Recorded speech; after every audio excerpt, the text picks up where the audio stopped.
दक्षिण में एक बड़ा प्रसिद्ध मंदिर है श्री साक्षी गोपाल का। लेकिन वो जो गोपाल हैं वो ब्रज के ही हैं, अर्थात वो ब्रज के आराध्य देव थे, ब्रज में रहा करते थे। तो जब ब्रज के ठाकुर थे तो वो दक्षिण में कैसे पहुंचे? तो भक्तमाल में चरित्र आता है,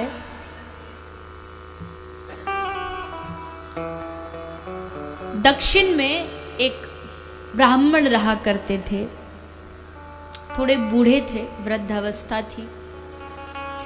मन किया कि मैं ब्रज का दर्शन करके आऊं, मैं ब्रज घूम के आऊं, उस वृंदावन के बारे में, उस यमुना पुलिन के बारे में इतना सुना है, काश एक बार दर्शन हो जाए। बच्चों से कहा कि मुझे वृंदावन ले चलो, तो मना कर दिया गया।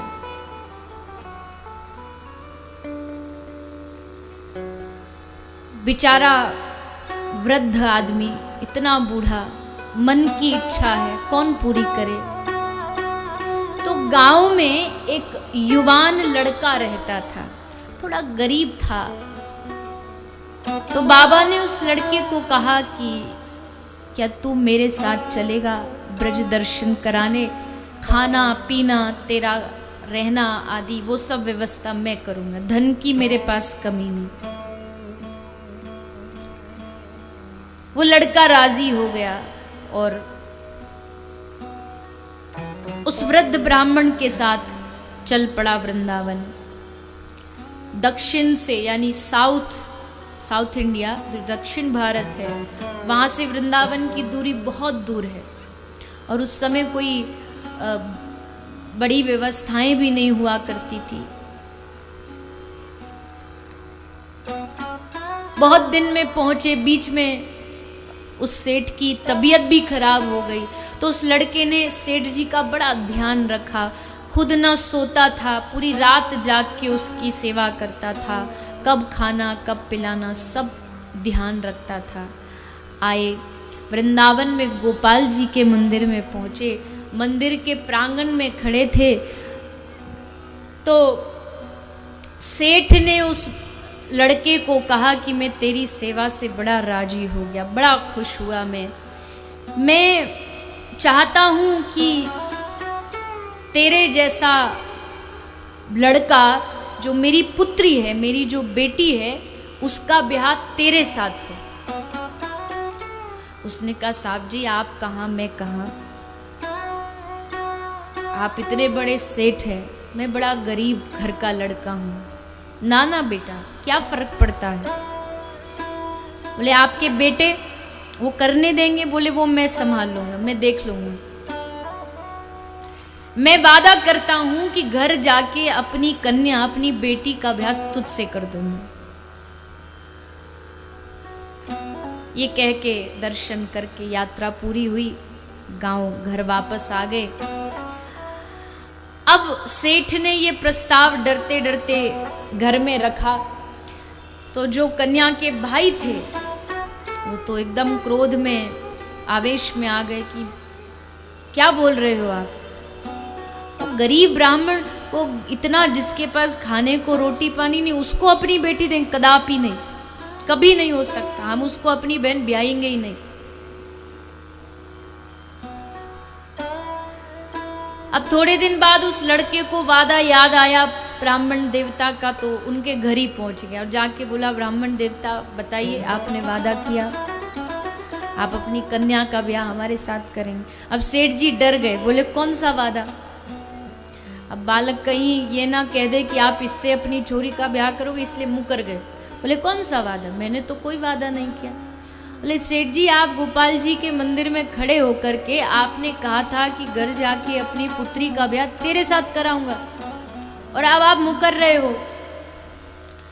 मुझे ब्याह का कोई विशेष नहीं, लेकिन आप मुझे झूठा साबित कर रहे हो, और आप मुझे झूठा साबित करते हो, मैं आपको झूठा साबित करके दिखाऊं। ब्याह तो करके रहूंगा। पंचायत बुलाई, सब पंचायत गांव वाले इकट्ठे हो गए। सबने पूछा कि अच्छा एक बात बता, जब ये तुम दोनों की बात हुई थी और कौन था वहां पे? तो बोला जी हम दोनों ही थे। सेठ जी बोले कोई तो होगा। अब एक कह रहा नहीं, एक कह रहा हाँ, तो तीसरा कोई तो चाहिए जो वहाँ साक्षात रहा हो, जो तुम्हारी गवाही दे सके। कौन थे? तो वो लड़का बोला कि अजी दो नहीं तीन थे, हम थे, सेठ जी थे और हमारे गोपाल जी थे, तो तीसरे वो गवाह हैं। पंचायत बोली ठीक है, तो गवाह को ले आ, हम वादा करते तेरा ब्याह करा देंगे, पर गवाह ही चाहिए। अब गवाह को बुलाने वो लड़का पैदल पैदल आया वृंदावन। महीने भर में पहुंचा वृंदावन, और वृंदावन आके गोपाल जी के सामने बैठ कर के कह रहा, गोपाल जी देखो हमको झूठा साबित किया जा रहा है, आप बताइए, आप तो थे ना उस समय मौजूद, आपने तो सुना होगा कि सेठ जी ने क्या वादा किया था, तो आप चलिए गवाही दीजिए। पहले भगवान बोले नहीं, फिर बार बार उसने प्रार्थना की, तो भगवान बोले कि ना ना हम नहीं जाएंगे, उनको यहाँ ले आओ जिसको गवाही चाहिए। लड़का बोला कि ना जी पंचायत तो कह रही है कि गवाही गांव में आना चाहिए तो वो मानेंगे, इसलिए आप चलो हमारे साथ। तो भगवान बोले अरे भैया मूर्ति कहीं चलती थोड़ी है, मैं तो मूर्ति हूं, तो मूर्ति चलती थोड़ी है। तो लड़के ने मुस्कुराते हुए कहा अगर मूर्ति चलती नहीं तो मूर्ति तो बोलती भी नहीं है, आप तो बोल रहे हो, और अगर मूर्ति बोल सकती है तो मूर्ति चल भी सकती है। अब भगवान एकदम कोई उत्तर ही नहीं उनके पास, बोले ठीक है चलो, पर देखो हम वृंदावन के ठाकुर हैं, हमको थोड़ा खाने पीने की ज़्यादा आदत है। वृंदावन के ठाकुर सूखी रोटी आदि खाने वाले नहीं, चकाचक माल खाने वाले हैं। आज भी बिहारी जी चले जाओ, राधा रमन जी चले जाओ, रबड़ी रसगुल्ला जलेबियाँ ढेर भगवान के समक्ष भोग लगाया जाता है। और वैसे भोग तो बाना है, पता है कि जो भोग लगा रहे हैं वो सारा माल फिर हम ही भक्तों में बंटना है, तो इसलिए जी भर के लगा देते हैं, पता जाना तो कहीं है नहीं, वापस यहीं आना है।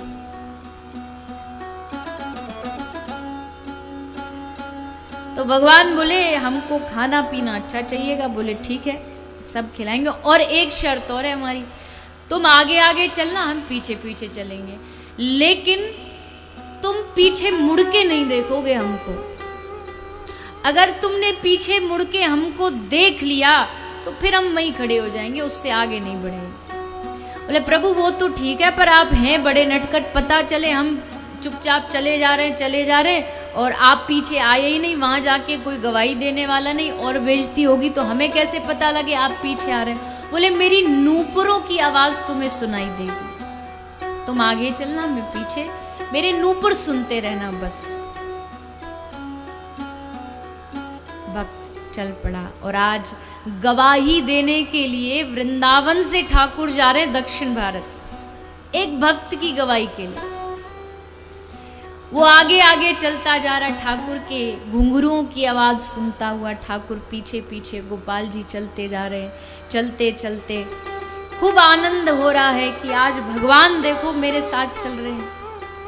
कहते हैं कि दुनिया भगवान के पीछे चलती, पर आज तो सब उलट पुलट हो गया, आज तो भक्त के पीछे भगवान चल रहे हैं। चलते चलते गांव के थोड़ी सीमा के बाहर ही थे। अब उसने सोचा कि एक बार देख लूं इस नटखट का छलिया को, कोई भरोसा नहीं कब गायब हो जाए। पीछे मुड़ा तो ठाकुर जी तो थे पर वहीं खड़े हो गए। बोले अब हम कहीं नहीं जाएंगे, अब अपने गांव वालों को यहाँ बुला के ला। तो गए, गांव वालों को लाया गया, और जब गांव वाले आए तो पूछा कि क्या कहा था सेठ जी ने।